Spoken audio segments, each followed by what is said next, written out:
Olá, paz seja convosco, meus amados irmãos. Bem-vindo a mais uma aula da nossa escola Crescer. Lembrando da nossa frase de efeito, não desista. Estamos quase na linha de chegada, quase atravessando esse imenso oceano, mas Deus tem nos dado graça. Muitos têm sido os testemunhos. Lembrando de algo aqui, que no final você que está completando a carreira aí juntamente conosco na nossa escola Crescer, que no final você vai receber um certificado. Então, lembrando que você vai ter que mandar seu nome completo, tá bom? Mande o seu nome completo, tá bom? Para mim, certinho, veja se não está faltando nenhuma letra, se não tem nada errado. O custo para quem mora aqui na cidade é R$2, tá bom? Pode ser entregue em mãos, na igreja, tudo certinho para o certificado. E quem mora à distância, R$5, tá bom? Pode ser feita transferência aí, parece que a transferência mínima é R$5 para a conta da igreja, tá bom? Pode transferir aí para a conta da igreja, se precisar a gente manda os dados aí, você que está fazendo a distância conosco, tá bom? E mande também o seu nome completo, já para a gente começar a preparar. Só falta aí 2 aulas, a gente já vai se preparando e poder te enviar aí. Não é que é pouco perto talvez do esforço que você fez. Foi uma luta, talvez você pensou em desistir, mas Deus foi bondoso, tá bom? Então nos procure aí para que nós já possamos preparar o certificado como gratidão por você ter ido até o fim, tá bom? Hoje nós temos uma aula abençoadora sobre missões. Missões, nós vamos quebrar alguns paradigmas, alguns protocolos, e nós vamos avançar nesse tema que é maravilhoso. É o tema, diria, áureo para a igreja cristã na terra. Missões. Quero deixar aqui meu agradecimento ao nosso bispo Roberto, pastora Mauricéia, que sempre nos apoia em todos os nossos trabalhos. E o trabalho aqui não é exclusivo da Igreja Quadrangular e do pastor Carlos Monteiro. É um trabalho para abençoar pessoas e tem abençoado outras igrejas. Você tem que ser bênção aonde você foi chamado. Aonde você foi chamado, você tem que ser bênção, submisso. Quero agradecer a Deus pelo nosso líder regional, que também estuda conosco, o Elias, lá da sede de Avaré. Um tema que eu posso dizer que ele tem muito a nos ensinar, mas está estudando conosco, tá bom? Um abraço, Elias. Também o nosso líder local aqui de missões, o Tiago, tá bom? Tiago Santos aí, que não é somente o líder, mas faz um brilhante trabalho. Também é aquele que tem executado a obra da nossa construção, da nossa catedral, tá bom? Vai ser bênção. E também, findando aí a minha família que sempre me apoia em tudo, que me cede para o ministério, meu pai na fé, pastor João, pastora Kátia. Deus seja louvado. Eu já tinha falado em aula passada, se porventura alguém tiver um notebook e puder doar para a escola, logo nós vamos começar a Escola Pentecostes. Guarde esse nome, Escola Pentecostes. Só que não vai ser 12, possivelmente vai ser 5 aulas. Pode ser que seja um seminário ou uma escola Pentecostes, vai ser fantástico. E na última aula, vai ser uma aula, creio que vai ser à meia-noite, que eu vou ministrar unção sobre a vida de pessoas que estão estudando conosco. Então vem aí, Escola Pentecostes, a gente vai dar um espacinho aí entre essa e a próxima, e vai ser bênção para a glória de Deus. Só que nós precisamos de equipamento e não temos condição, tá bom? Nós temos 2 notebooks, mas não vale por um. Então se Deus mover o coração de alguém e falar assim, eu quero honrar a obra de Deus e doar para essa escola, para esse trabalho que nós temos feito, você pode. Notebook pode ser usado em bom estado aí, que seja útil para a obra de Deus. Mas vamos lá, escola, hoje, aula 9, missões.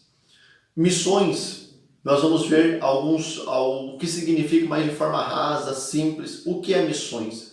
Defino como seguir fazendo aquilo que Jesus, nosso Salvador, também fez.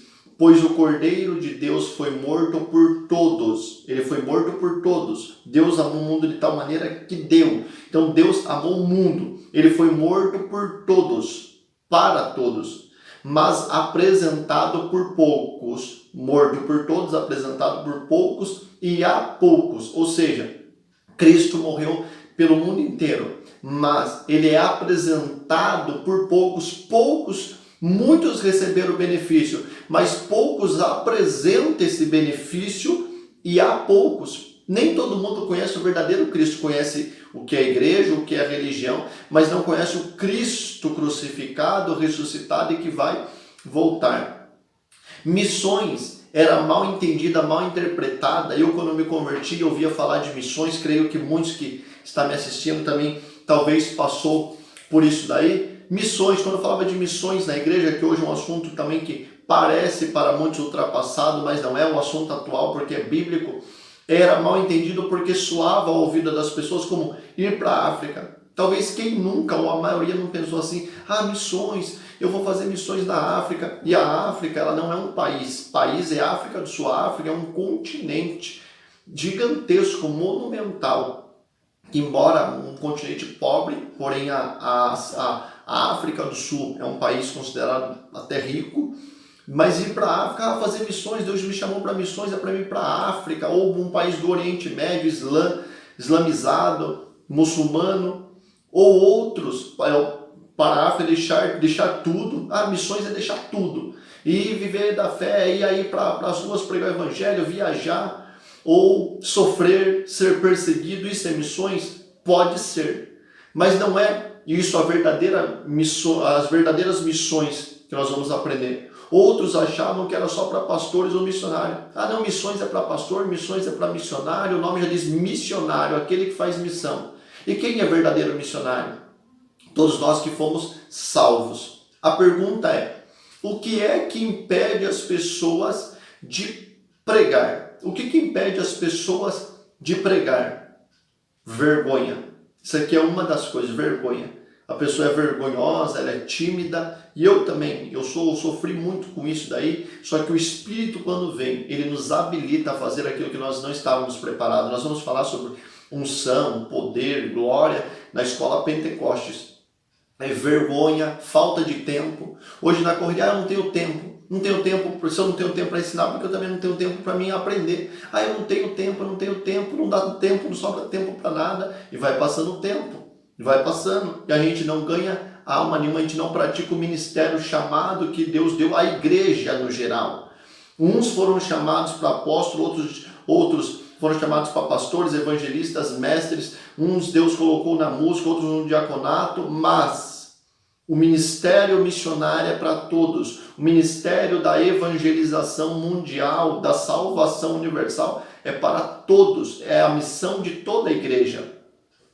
E outra coisa, medo. Eu tenho medo de não dar certo, eu tenho medo. O medo nos engessa, o medo nos para. O medo, ele é um dos inimigos de Deus. Pode reparar, todas as vezes que Deus ia falar com alguém, ele falava, não temas, porque o medo nos trava, o medo aprisiona as pessoas. Ingratidão.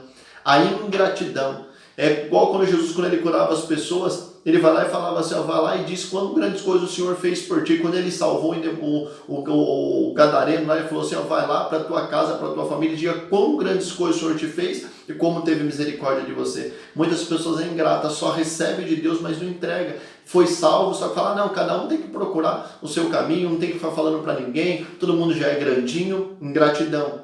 Outros eu não sei falar, isso é um dos maiores problemas, eu não sei falar, logicamente nós não sabemos, é Deus através do Espírito Santo que nos habilita, só que ele só habilita quem se habilita para ele. Quem tem coragem de chegar nele e falar, eu não sei falar, eu não consigo, eu não posso, mas eu quero. Só que hoje as pessoas não buscam mais a Deus para ser usados, as pessoas querem quanto menos compromisso, quanto menos eis-me aqui, não, só quero ir para a igreja, sentar lá, ouvir a palavra rápida, que termine rápido essa palavra, voltar para casa, esquecer de tudo e volta no próximo culto. Eu chamo do evangelho falido, do evangelho morto, do evangelho afundado. Isso não é cristianismo.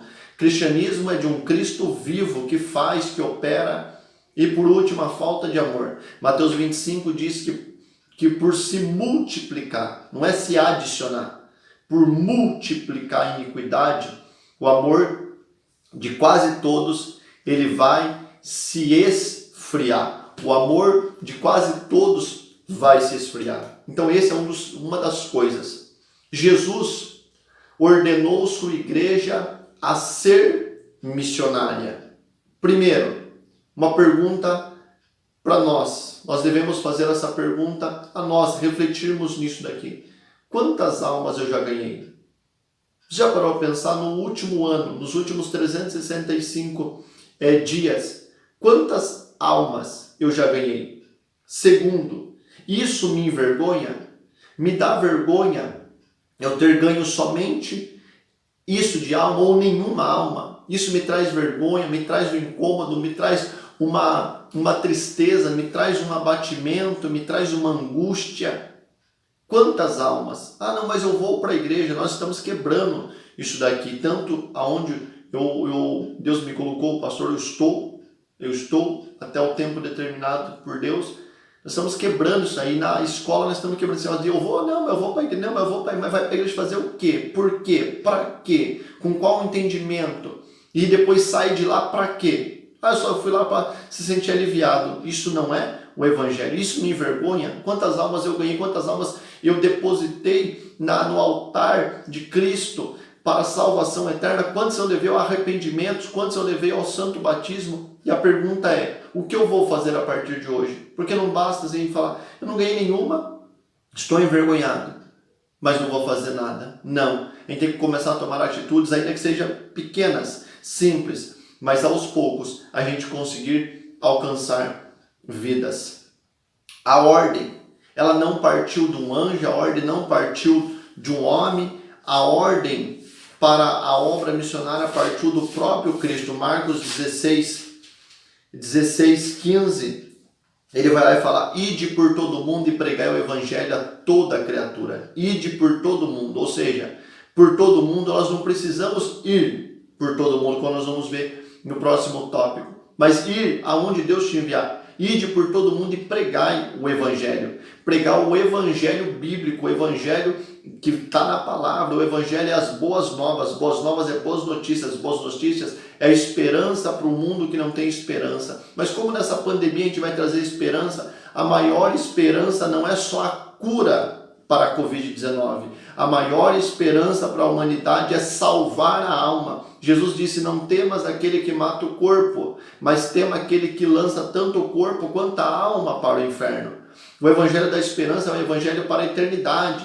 O cristão que espera, Paulo disse, 1 Coríntios 15, que aquele que espera em Deus somente nessa vida é o mais miserável dos homens. Ou seja, é melhor não ser crente do que ser crente e só ficar pensando nessa vida, só ficar pensando nas coisas que acontecem nesse mundo. Nós somos miseráveis. Ninguém pensa mais na eternidade, no galardão, nas coisas eternas, né? Deixar a terrestre e se atrelar às coisas celestes, ir por todo mundo e pregar o evangelho. Pregar como? Cada um tem uma forma de pregar o evangelho. Uns de uma forma, outros de outra, mas tem que pregar o evangelho. Nós não temos desculpa. O evangelho não é só pegar uma Bíblia. O evangelho às vezes é demonstrar, às vezes através de um teatro, de uma música, de um louvor, de uma adoração, do seu testemunho, porque o testemunho fala mais do que palavras. Você sabia que a sua transformação de vida é o evangelho? Não é o evangelho escrito aqui, mas é o evangelho vivido, transformação de vida. Também a pregação, às vezes as tuas atitudes, o teu posicionamento, a tua vida com Cristo já leva pessoas a se render a Cristo. Muitas pessoas não ganham uma alma, só que aí que mora o perigo, mas ela consegue perder por causa de escândalo, por causa de falar o que não deve. Tem muitos cristãos que estão na igreja, sai da igreja, vai murmurar, vai reclamar, chega em casa, o marido está perdido, daí fica falando mal do que não deve, daí o que acontece? Ao invés de ganhar almas, está perdendo almas, está afastando almas de Cristo. A Bíblia diz assim, ai daqueles que faz um dos meus pequeninos escorregar. O que tem de crente que não ganha uma alma, mas com a sua boca faz perder muitas almas, com as suas atitudes fala o que não vive e vive exatamente o contrário do que fala. Falar é muito bom, mas para viver é uma negligência. Então, ide e pregar o evangelho a toda criatura. Aqui tem um mistério simples. Pregue o evangelho para a criatura. Para criatura, não fala para pregar o evangelho para salvo. Aí que entra muitos ministros do evangelho, muitos pastores aí, que ao invés de ganhar alma, ir para o mundo, pregar, limpar pessoas que estão sujas, não, fica tentando tirar pessoas de outra igreja. Não, vem para cá que aqui é melhor, vem para cá que aqui tem salvação, vem para cá que aqui tem milagre. Não existe igreja que tem milagre. O milagre é Cristo que faz. Se uma igreja tem Cristo, ali tem milagre. Se não tem Cristo, ali não tem milagre.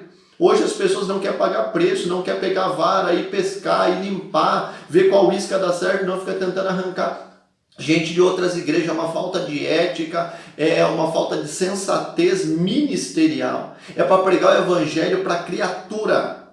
Para quem é salvo, prega ensinamento bíblico para a vida aqui na terra com Cristo. Agora a criatura tem que pregar o evangelho, anunciar as boas novas, não ficar pregando para crente, como dizia um termo muito antigo, pescar em aquário. A pessoa já é salva, outros ficam tentando tirar de lá, não vem para cá. Isso aí é uma vergonha. É por isso que o Brasil está sendo fustigado com a vara da correção de Deus, porque às vezes dentro da igreja falta ética, falta moralidade, até entre os de cima do ministério. É para pregar o evangelho para a criatura, para ir atrás de perdida, para ir atrás de desviado. Essa é a nossa missão. Aí, por que Deus nos deu poder? Quantas pessoas eu ouço falar assim, eu quero poder, poder, poder, poder, poder, como dizia meu pai na fé, poder, poder, poder para quê? Poder, por quê? Por que nós temos que ter poder para cair? Nós vamos ver na escola de Pentecostes, na última aula vai ter uma ministração de unção. Se Deus preparar todo o caminho, Deus vai nos fortalecer. A unção, ela vem, ela derruba, ela levanta, mas eu vejo mais a unção e o poder levantando pessoas e não derrubando pessoas. Vem poder, aquela glória, aquela unção. Eu já vi a unção tão forte que dava para parecer que a gente conseguia tocar. O ambiente era diferente, a gente sentia uma glória, era espessa a glória de Deus.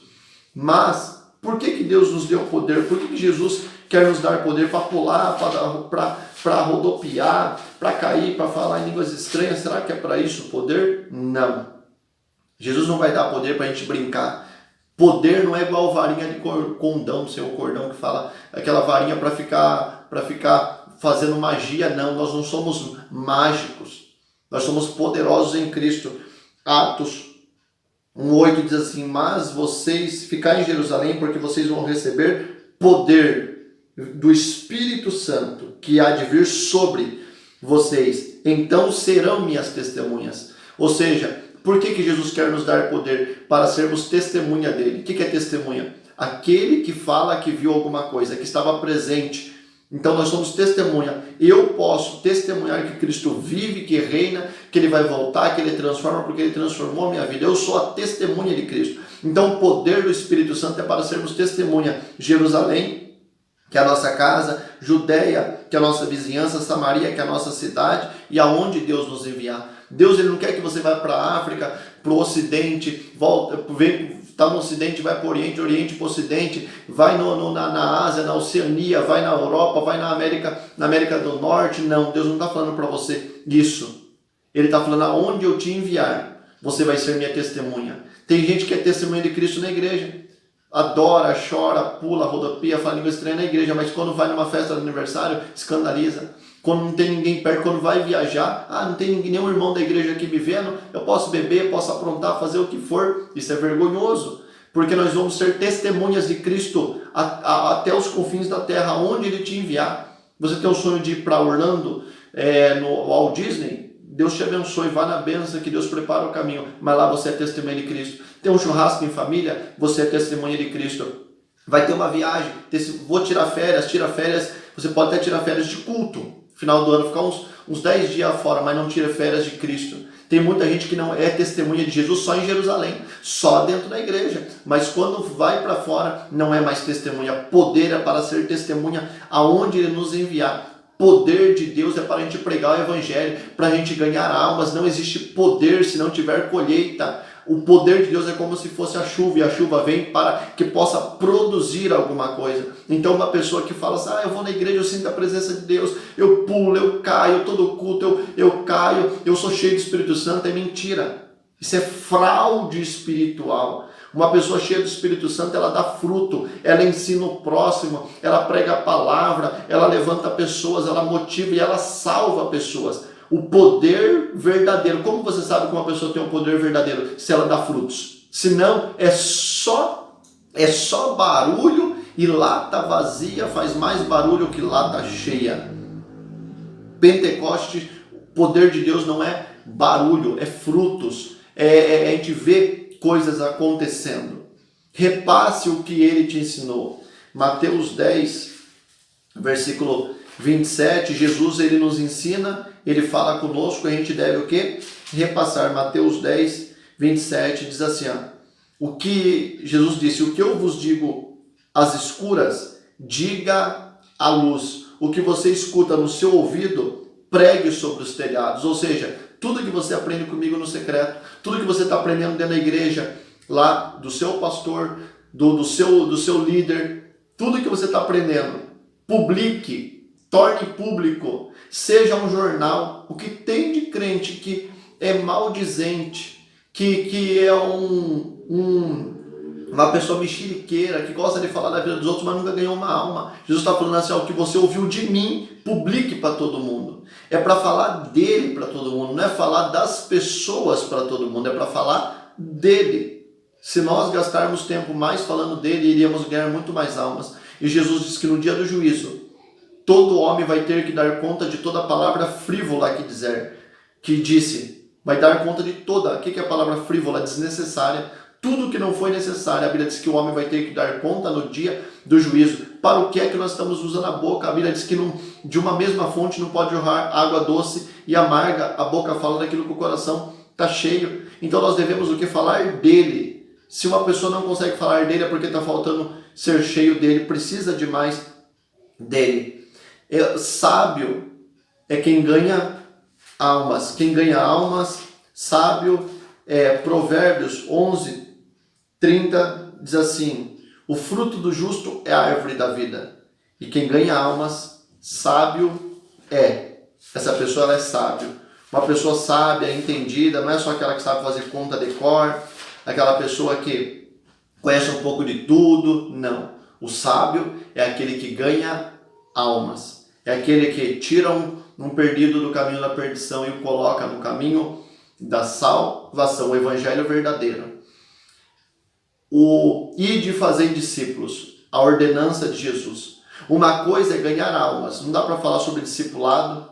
Pode ser que a gente um dia faça uma escola sobre discipulado ou um seminário sobre discipulado. Ganhar almas é uma coisa, discipular é outra coisa. Ganhar almas, você pode convidar uma pessoa, levar ela para a igreja, naquele dia o pastor vai lá e prega, faz o apelo, ela aceita Jesus, ela aceita o batismo, pronto. Você ganhou uma alma.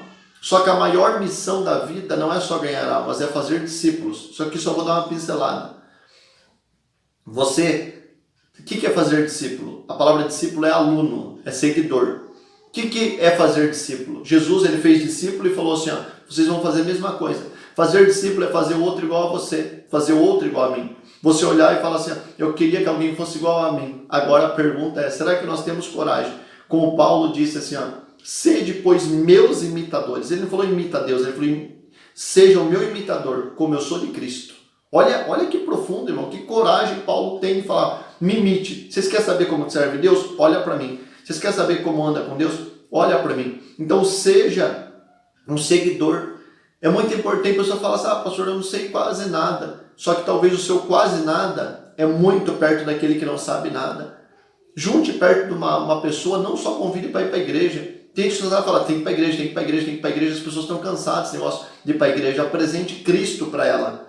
E discipule ela, ensine ela a orar. Ela não precisa ir para a igreja para começar a aprender a orar. Ensine ela a ler a Bíblia. Só que tem gente que é crente e nem Bíblia lê. Vai ensinar o quê? Nem sabe o que é orar, vai ensinar o quê? Esse que é a questão. Fazer discípulo é fazer um aluno. Eu vou te ensinar isso, vou te ensinar a palavra, vou te ensinar o caminho, vou te ensinar como que funciona a parte até de dízimo e oferta. Você pode, só que tem gente que fala mal e quer que as pessoas venham por um caminho que ela fala mal. Não tem como você tentar trazer pessoas para um lugar que daquele lugar nem você está contente, nem você gosta daquele lugar. Isso daí é uma incoerência de sabedoria, uma incoerência, é uma falta de sensatez espiritual. Então nós temos que fazer discípulo, pessoas igual a nós, pessoas que você experimentou algo, ensina outras pessoas a experimentar. Você conheceu algo, ensina outras pessoas a conhecer também isso que você conheceu. Fazer discípulos, que é outra tarefa, mas é uma ordem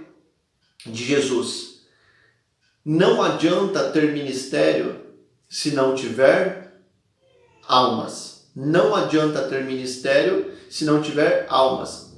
O bom samaritano é um exemplo disso. Deus ele usa quem se dispõe, não quem se esconde. Deus usa aquele que se dispõe. Lucas 10, 37. Isso aqui é 30 ou 37. Isso aqui é um texto tremendo. Tremendo da Bíblia Sagrada. Sobre o bom samaritano. Um homem vai lá e fala assim: Jesus, o que eu faço para herdar a vida eterna? Jesus vai lá e fala assim: ama a Deus acima de tudo e o próximo como a você mesmo. E ele falando: mas quem é o meu próximo? Aí Jesus vai lá e diz assim: descia um homem de Jerusalém para Jericó e ele caiu nas mãos de salteadores, ladrões, os quais o roubaram e espancando-o se retiraram, deixando ele meio morto. E ocasionalmente, por acaso, descia pelo caminho um sacerdote, o qual, ao ver ele caído, passou de longe. E de igual modo também passou por ali um levita, chegando àquele lugar, ao vê-lo no chão, passou de longe. Mas um samaritano que ia de viagem chegou ao pé dele e, vendo-o, moveu-se de íntima compaixão e, aproximando-se, atou-lhes as feridas, enfaixou as feridas, deitou azeite e vinho sobre ele, então o colocou sobre o seu cavalo, o levou a uma estalagem e cuidou dele. E partindo outro dia, tirou 2 dinheiros e deu ao dono da hospedaria e disse: cuida dele. Tudo o que mais gastar eu te pagarei quando eu voltar. Qual desses 3 foi o próximo daquele salteador? Olha que tremendo, irmãos. Não basta nós termos ministério. Eu sou diácono, eu sou do louvor, eu sou pastor, eu sou isso, eu sou aquilo outro. Se isso não resultar em salvar almas. O ministério, ele pode nos afastar das almas. O ministério pode acontecer isso. O bom samaritano é um exemplo. Um homem vai lá, é roubado, perde tudo, ainda apanha, fica quase morto, perecendo. Quem que passa pelo caminho? Um sacerdote. Quem que era o sacerdote? O sacerdote era aquele que tinha o papel de ligar o homem a Deus no Antigo Testamento. Ele era o exemplo máximo de santidade, de honestidade, de comunhão com Deus, a autoridade suprema abaixo do sumo sacerdote para com Deus. Só que quando ele viu aquele homem caído, o que aconteceu? Ele passou de longe, ele falou: não tem nada a ver com isso, não é para ele, deve ter pecado, deve ter aprontado. E ele passou de longe. Depois quem que desceu? O levita. Quem que é o levita? Aquele que era responsável por montar e desmontar o tabernáculo, para cuidar dos utensílios de dentro do tabernáculo. O levita era aquele que era responsável pelo louvor, para cantar, para tocar, eram os levitas. Só que ele olhou e falou: não, a minha mão é para me tocar instrumento, minha mão é para me fazer as coisas de Deus, mas tocar nesse homem não. Eu estou muito atrasado, eu tenho um compromisso, tem ensaio, tem tanta coisa para fazer aí do ministério, da vida. E ele passou de longe. Aí passa pelo mesmo caminho um samaritano. Quem que é samaritano? O povo mais odiado pelos judeus daquela época. Lembra João 4, quando Jesus vai lá e fala com uma samaritana, ela fala assim: o senhor é judeu, eu sou samaritana. Aí abre parênteses. Poucos textos na Bíblia estão entre parênteses, mas esse está. Vai lá e diz assim: porque os judeus não se dão com os samaritanos. Ou seja, para os judeus, samaritano é um povo gentil, mestiço, um povo que não prestava para nada. Só que aqui diz a Bíblia que o samaritano viu aquele homem caído. Ele não tinha ministério, ele não foi ungido, não foi consagrado, não tinha microfone, não estava no altar, ele não tinha nome, só que ele tinha compaixão. Ele sabia o valor de uma vida. O que ele fez? Abaixou, enfaixou, jogou óleo, jogou azeite sobre a ferida para ajudar a cicatrizar, para limpar. Só que ele tinha compromisso. O que ele fez? Foi até um hotel. Chegou no hotel e falou assim: hospeda esse homem para mim, eu pago para você cuidar dele. Depois de uns dias eu vou passar por aqui de novo, se ele gastar mais alguma coisa eu pago depois. Jesus fala: quem foi o próximo? Então não adianta ter ministério: eu tenho tantos anos no altar, tenho 20 anos de igreja. Porque tem gente que está ficando velho de igreja, está ficando ranzinzo dentro da igreja, está ficando enferrujado, não faz nada. Isso é perigoso. Não tem mais compaixão. Infelizmente o tempo pode nos levar a isso. Não adianta a gente falar: não, comigo não acontece, porque pode acontecer com todos nós. Isso é perigoso. Não basta ter ministério se não tiver frutos. O ministério não tem valor algum. Então Deus usa quem se dispõe. O levita não se dispôs, o sacerdote se dispôs. Um samaritano, odiado por muitos, ele vai lá e fala: eis-me aqui. Deus tocou, salvou, perdoou Isaías, mas depois disse quem irá. Isaías 6:8. Deus vai lá, se revela para Isaías, mostra a sua glória como nós também. Ele se revelou, nos salvou, nos perdoou, teve misericórdia de nós, se revelou a nós, nos purificou. Você alcançou a misericórdia, eu alcancei a misericórdia. E Deus vai lá e Isaías fala: Deus, quem sou eu? Eu sou um homem de lábios impuro, eu habito no meio de um povo que só fala palavrão, só fala coisa que não presta, só murmura. E eu vi a glória do Senhor. Deus vai lá e toca nele, tira dele a iniquidade, tira o pecado, limpa Isaías. Só que Deus termina dizendo assim: a quem enviarei? A quem há de ir por nós? Ou seja, Deus ele toca em nós, nos limpa, nos purifica, só que depois ele vai falar assim: você pode ir por mim? Eu toquei em você, você pode tocar nas pessoas? Eu sarei você, você pode sarar as pessoas? Eu perdoei você, você pode apresentar o perdão para as pessoas? É igual a parábola daquele homem que tinha uma grande dívida e pediu para o homem: me perdoa, não vende os meus filhos, não deixa eu perecer. E diz a Bíblia que o homem perdoou, só que ele saiu dali, encontrou alguém que devia para ele, e ele não perdoou, e ele pagou um preço eterno na prisão. Quem irá? Só que daí Deus falou: quem há de ir por nós? A quem enviarei? Isaías disse: eis-me aqui. Deus ele nos salvou para a gente salvar, Deus nos tocou para a gente tocar. A pergunta é: quem vai ir? Quem vai decidir pagar o preço? Para muitos nós somos fanáticos, e eu digo que eu não deixei tudo não. Quando eu vejo meus heróis na fé que deixaram tudo por amor a Cristo, dá até vergonha. Se você quiser uma dica, leia Heróis da Fé, um livro chamado Heróis da Fé. Heróis da Fé. É bacana, dá até vergonha de ver o preço que eles pagaram por amor a Cristo. Por amor a Cristo. E às vezes as pessoas hoje, só de ir para a igreja já é um peso. Imagine ir para a igreja, se alimentar e ter que ensinar a outra geração. Isso é perigoso. Essa escola veio para abrir os nossos olhos. O que é que estamos fazendo na igreja? Eu vou na igreja para ser abençoado. Eu vou na igreja porque está difícil as coisas lá em casa. Isso não é evangelho. O evangelho não é melhor. O evangelho é transformação de vida. Melhora, toma remédio. Evangelho é transformação de vida para a eternidade. Se eu me envergonhar dele, ele também vai se envergonhar de mim. Marcos 8:38. Marcos 8. Jesus diz assim: porque qualquer que desta geração adúltera e pecadora se envergonhar de mim e das minhas palavras, também eu me envergonharei dele quando vier na glória do meu Pai com os seus anjos. Ou seja, todo aquele que se envergonha de Cristo hoje, tranquilo, quando ele voltar, ele vai ter vergonha de me levar e de nos levar. Ele vai falar assim: ele teve vergonha de mim, eu tenho vergonha dele. Eu tenho vergonha dele. Então, tem pessoa que tem vergonha: eu tenho vergonha de ter uma Bíblia.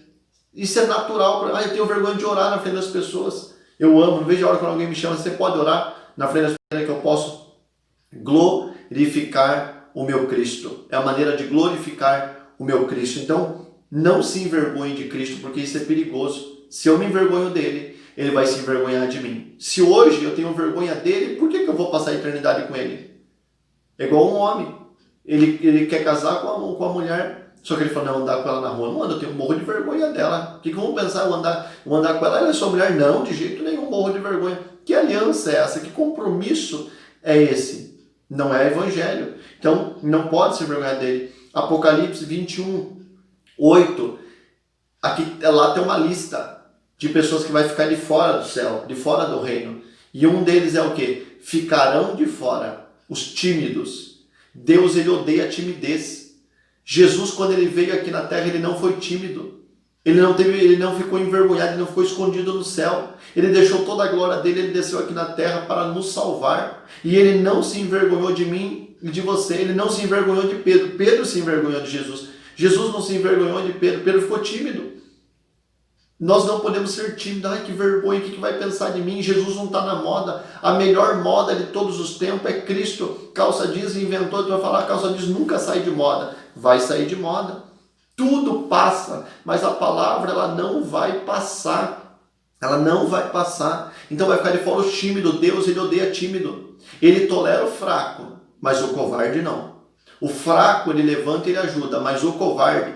Lembra quando Deus mandou Gideão escolher os soldados para ir para a batalha contra os midianitas, Deus falou assim, fala para o povo, que tinha 32 mil, quem for covarde e medroso, volte. Ou seja, quem for covarde e medroso tem que voltar. Ai, eu quero que ele me aceita, eu quero que ele me honre na frente das pessoas, só que eu não honro ele. Tem muita gente que quer ser honrado por Cristo diante das pessoas, mas não honra ele diante das pessoas. Não podemos ser tímidos.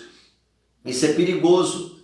Outra coisa, isso aqui é bacana. Escrava missionária.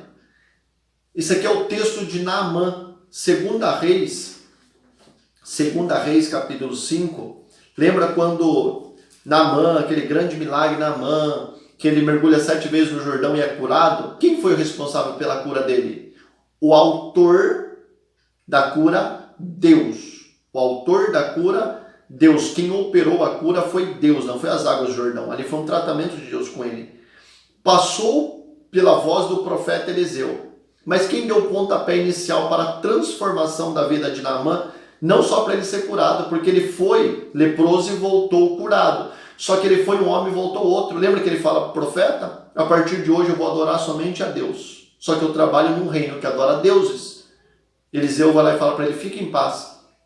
Sabe quem foi responsável? Uma escrava missionária. Diz assim, 5:2 de Reis. E saíram as tropas da Síria da terra de Israel e levaram presa uma menina que ficou ao serviço de Naamã. Uma menina que trabalhava para Naamã. Ela era escrava. E disse ela para sua patroa, a esposa de Naamã, tomara que o meu patrão, meu senhor Naamã, tivesse diante do profeta em Samaria, que ele seria restaurado da sua lepra.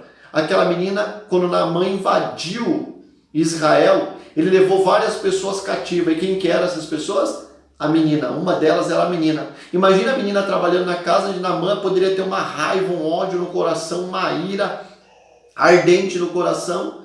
Falar, eu quero que esse homem morra. Mas não, sabe o que ela fez? Ela viu que ele estava leproso, ninguém sabia. Só ela, porque ela trabalhava lá. Ela vai lá e chama a patroa dela, a esposa de Naamã, e fala assim, ei, fala para ele ir para Israel e procurar o profeta Eliseu. O profeta Eliseu, ele pode orar, ele pode direcionar ele para a cura. Olha o que a menina fez.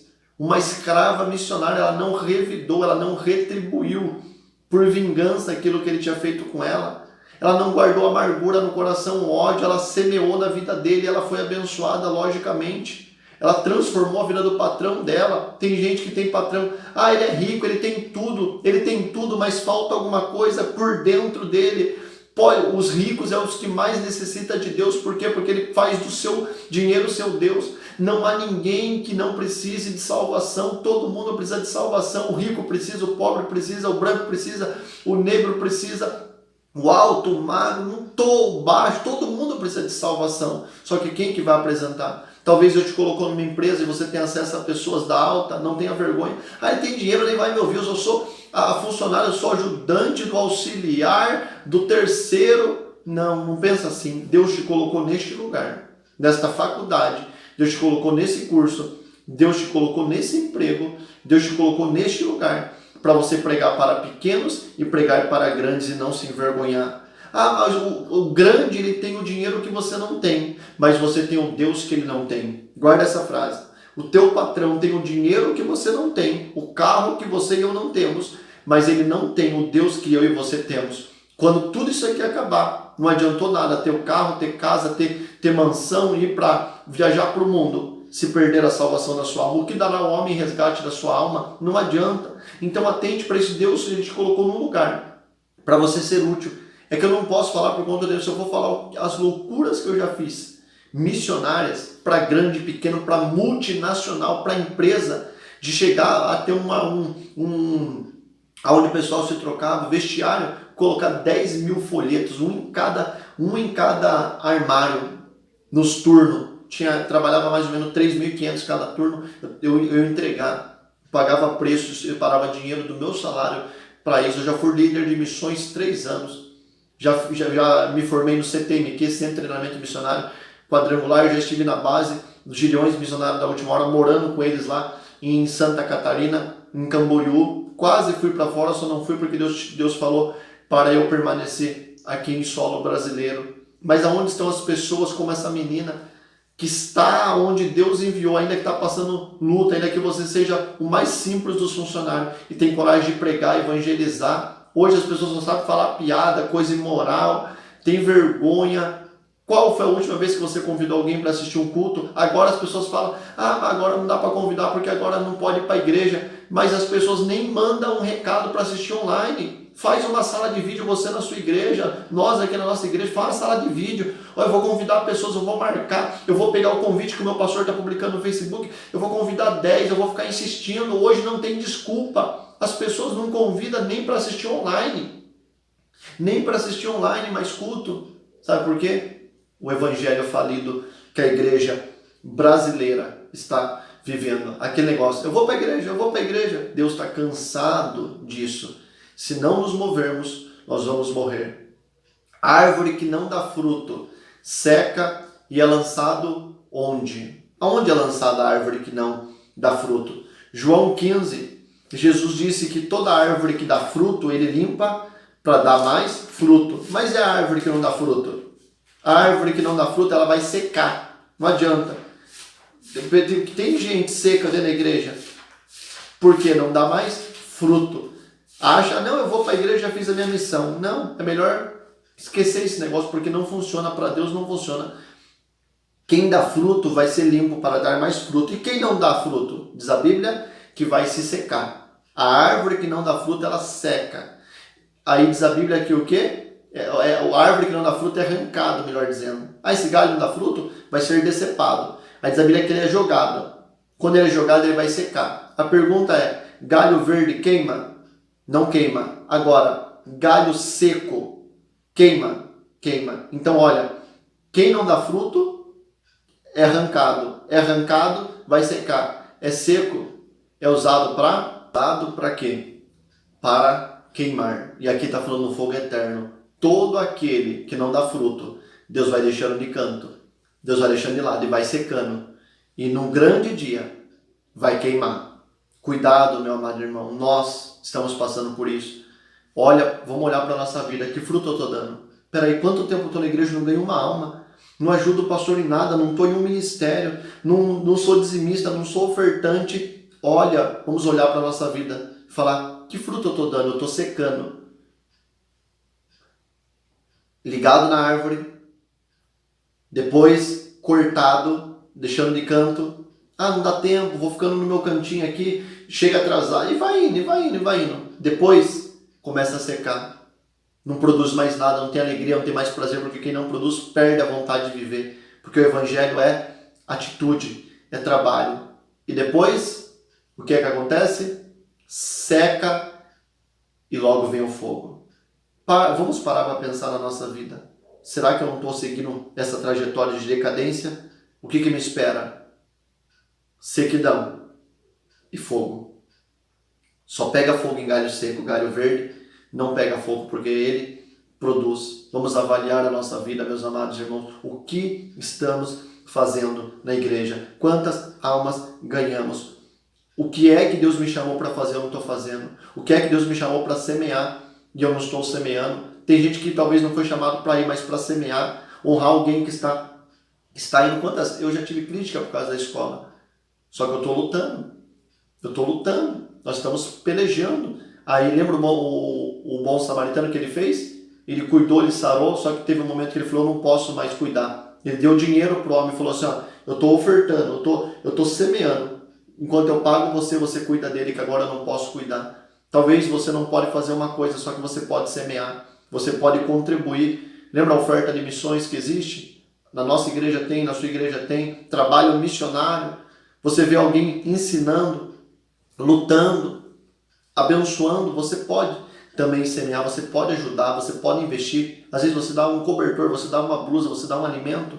Isso é pregar o evangelho, vale muito mais do que palavra, porque não adianta só dar palavra e não dar aquilo que a pessoa tem necessidade. Agora, Lucas 10, isso aqui também é bacana.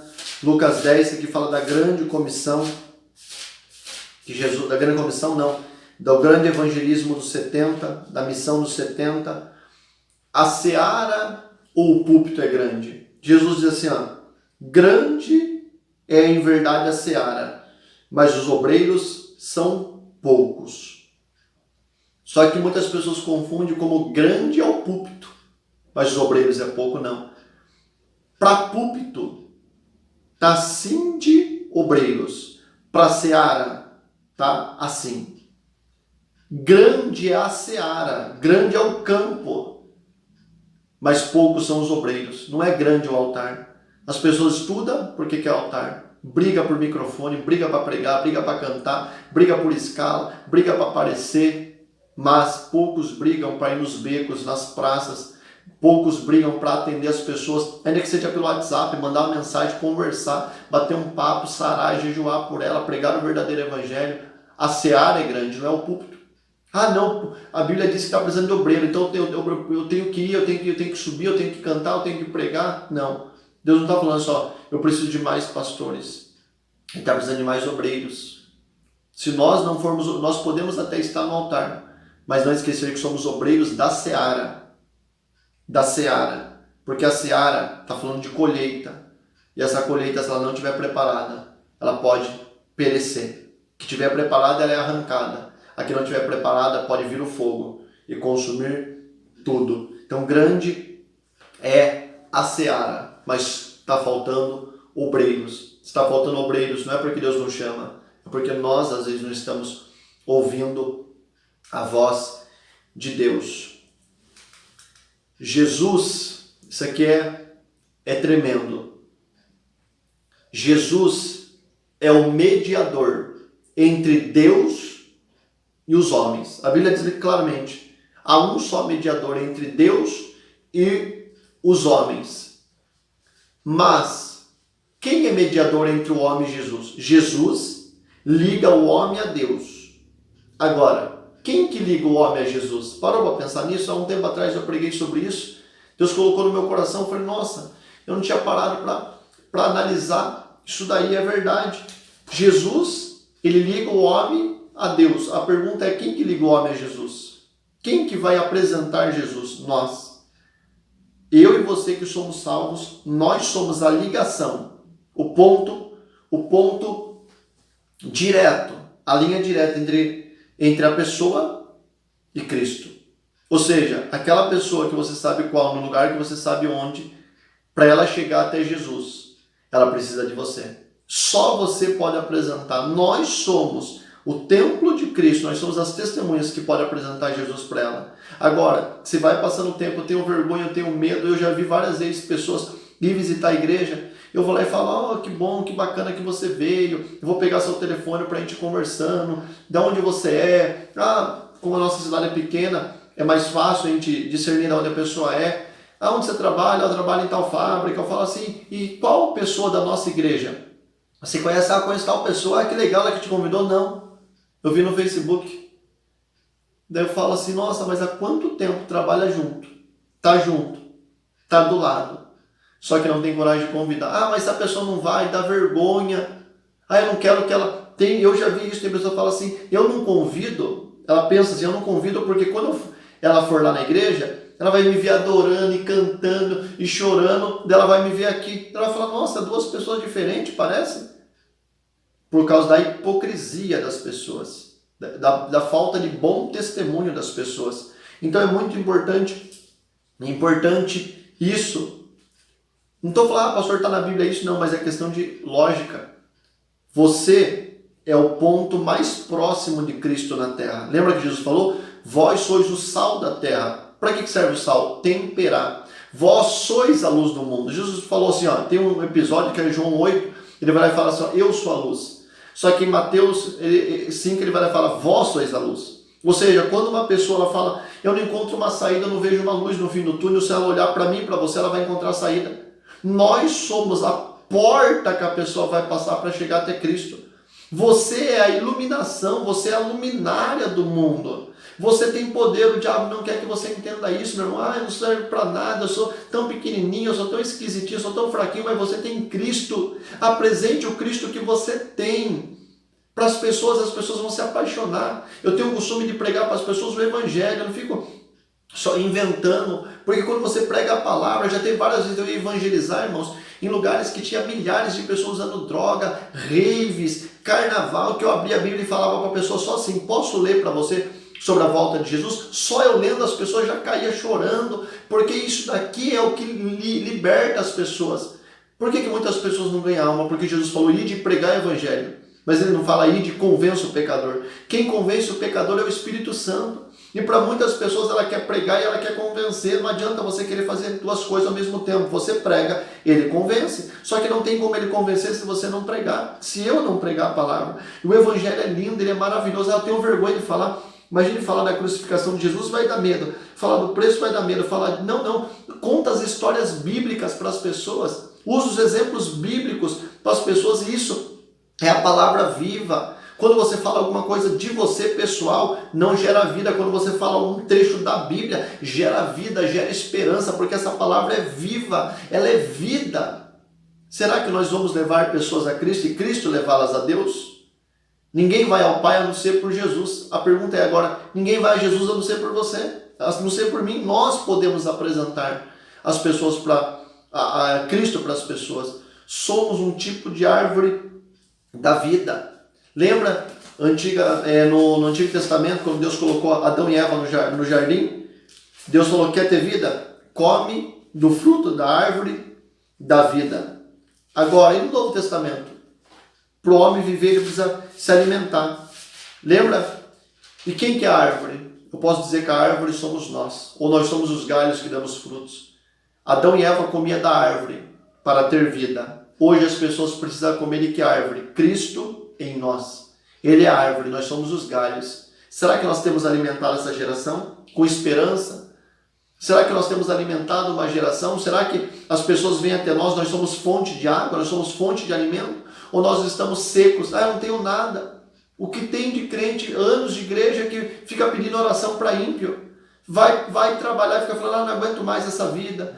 Que vida, e não sei o que, nada muda. E as pessoas falam, o que está adiantando ir para a igreja? Sai da igreja, tem marido que não crê em Deus dentro de casa, filhos que não creem em Deus dentro de casa, daí vai para o culto, ouve a palavra, chega em casa reclamando, tem que fazer janta, tem que fazer isso, fazer aquilo, o culto terminou tarde, nada muda, nessa casa da mãe já segunda-feira reclamando. Eu pergunto, que árvore é essa? Fruto podre. Essa geração não merece uma pessoa que dá fruto podre ou que não dá fruto. Deus está procurando pessoas que dão fruto, que alimenta, que mesmo em dificuldade. Uma coisa é ser sincero, eu sou sincero, o dia que eu não estou bem, eu vou lá e falo, não estou bem, estou meio abatido, estou meio triste. Só que 98% daquilo que sair de mim é para trazer esperança, é para trazer vida, é para trazer transformação, é para mudar a vida das pessoas. Tem que sair de nós, emanar de nós. Jesus disse, aquele que crê em mim, rios de água viva fluirão de dentro de si. Então é muito importante que tipo de árvore nós somos. A que dá fruto, a que está seca, ou a que dá fruto podre, que não alimenta. Vamos mudar o jeito que a gente fala, que a gente vê, que a gente anda. O procedimento. Lucas 13, isso aqui chega a dar medo. Lucas 13, 7, diz assim, eis que o vinhateiro chegou e disse assim, faz 3 anos que venho procurar, e dizia uma parábola, um certo homem tinha uma figueira plantada na sua vinha. Ele plantou uma figueira na onde se planta vinha, e foi procurar nela fruto, mas não achou. E disse ao vinhateiro, faz 3 anos que eu plantei, e eu venho procurar fruto na figueira e eu não acho. Corta ela, porque ela está ocupando inutilmente a terra. Uma figueira era para estar onde tinha figueiras, mas ele foi lá e arriscou. Eu vou plantar essa figueira no meio das vinhas. Eu vou arriscar, eu vou apostar nela. Quantas vezes Deus apostou na gente? Nos tirou de uma situação, colocou em outra. Colocou você num casamento, colocou você numa empresa. Falou, eu vou colocar você no meio de todo mundo que é diferente, para você produzir frutos diferentes. Só que aqui diz o quê? Que por 3 anos ele vai lá e não acha fruto. Ele falou, corta. Inútil é essa árvore aqui, ela não produz. A árvore que não produz é inútil. Uma pessoa que só fica na igreja parado, só sentado, é inútil, está esquentando o banco. É Jesus que está falando, pode ser forte. Pastor, então é para me sair da igreja? Tem pessoa que prefere sair da igreja do que mudar, do que dar frutos. Eu já vi pessoas falar, já que eu não consigo isso, eu vou sair do ministério. Já que eu não consigo isso, não, Deus ele não chamou ninguém para sair do ministério, ele chamou a gente para a gente fazer, a gente ir. Esquece, quando você cuida das coisas de Deus, Deus cuida das suas coisas. Quando você faz andar a vida das pessoas, Deus faz andar a sua vida. Começa a liberar, a abençoar, a entregar as coisas para as pessoas. Tudo isso daí vai trazer bênção para você, transformação para você. Então, ocupe inutilmente, disse o homem, deixa mais um ano, dê mais um ano para essa figueira, eu vou aplicar mais esterco, eu vou escavar, colocar mais terra. Se der fruto, vai ficar, se não, pode cortar. Todo aquele que não dá fruto é cortado. Leia depois essa parábola na sua casa. É fantástico, mas chega a dar medo. Será que eu estou produzindo? As pessoas falam, pastor, o senhor está fazendo, o senhor prega, faz... Dá vergonha. Isso aqui é pouco, é quase nada.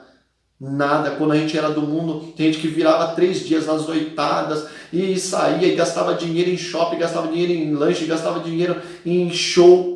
Tantas coisas, só que quando chega a obra de Deus, não é muito. Não dá para me aplicar, para me investir, para me ir, eu não tenho tempo, eu não consigo falar. Quantas pessoas no mundo era chavecava e fazia cada coisa para conquistar, mentia, agora não consegue usar a mesma boca.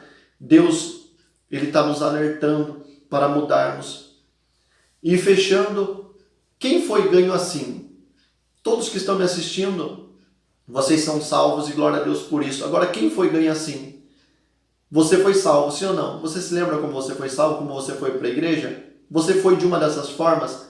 Veio um homem de branco, apareceu para você, e quando ele apareceu, você se converteu? Tem alguém que aconteceu isso com você? Tem alguém que recebeu a visita de um anjo? O anjo veio e apareceu para você, entrou nem pela janela, entrou pelo teto, porque ele é um espírito, ele pode entrar mesmo com porta e janela fechada, e ele abriu aquelas asas, e você se rendeu, se humilhou aos pés de Jesus e aceitou ele? Ou Deus te visitou, você ouviu uma voz do céu te chamando? Pode ser que tem alguém que foi salvo através disso daqui. Agora a pergunta é, quem foi salvo através de uma pessoa que te convidou para ir para a igreja?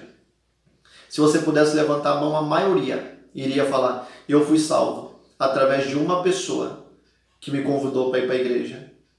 Ou seja, está entendendo a importância de nós pregarmos o evangelho? Deus, ele pode salvar as pessoas, Jesus pode vir na terra salvar as pessoas, Deus pode enviar um anjo, mas ele vai usar você. Você é o ponto máximo de Deus na terra.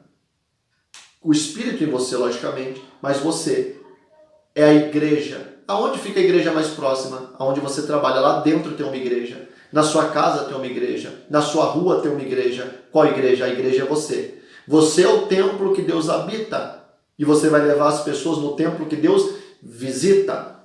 Então aproveite, meu amado irmão. Aproveite, Deus está querendo te usar. Deus está querendo te abençoar. Deus está querendo te honrar. E tem muitas pessoas que estão ao seu redor. Que quando você começar a convidar ela para assistir live, essa é a lição de casa. Começa a convidar pessoas para assistir live. Manda 50 convites. Seja doido. Começa a mandar, disparar hoje no WhatsApp. Pessoas para assistir o culto. Ouvir o seu pastor, que é o teu pai. O teu pai espiritual. A tua autoridade.